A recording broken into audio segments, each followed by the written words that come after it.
നമസ്കാരം. ചെങ്കടലിൽ Houthi വിമതരുടെ missile ആക്രമണത്തെ വീണ്ടും തകർത്ത് തോൽപ്പിച്ച് അമേരിക്ക.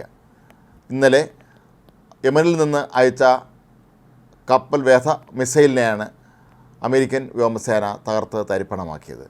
ഈ ആക്രമണത്തിൽ ആളപായമുണ്ടായിട്ടില്ല എന്നാണ് പ്രാഥമിക റിപ്പോർട്ടുകൾ സൂചിപ്പിക്കുന്നത്.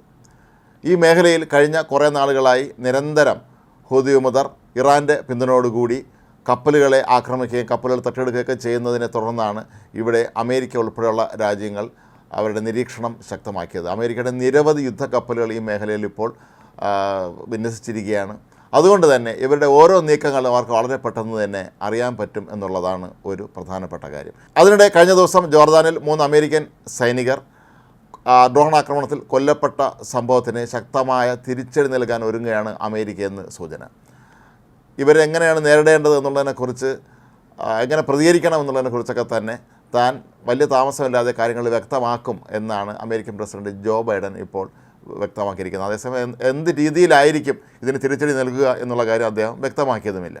മിക്കവാറും സൈനിക നടപടി ഇക്കാര്യത്തിൽ ഉണ്ടാകും എന്ന് തന്നെയാണ് സൂചന. ഇതിൻ്റെ പ്രധാന കാരണങ്ങളിൽ ഒന്ന്, ഇറാനാണ് ഈ രാജ്യങ്ങൾക്കെല്ലാം തന്നെ, അല്ലെങ്കിൽ തീവ്രവാദ സംഘടനകൾക്കെല്ലാം തന്നെ ഇത്തരത്തിൽ ആക്രമണം നടത്താൻ സഹായം നൽകുന്നത് എന്നുള്ളതാണ്.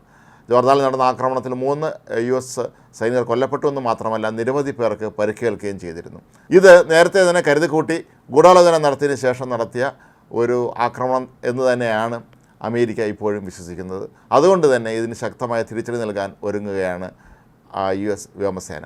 ഏതായാലും ചെങ്കടലിൽ ഹൂതി വിമതരുടെ എല്ലാ നീക്കങ്ങളും അമേരിക്ക കൃത്യമായി നിരീക്ഷിക്കുകയും കനത്ത തിരിച്ചടി നൽകുകയും ചെയ്യുന്നത് ഇസ്രായേലിനും ഏറെ സഹായകമായ രീതിയിലേക്ക് എത്തുകയാണ്.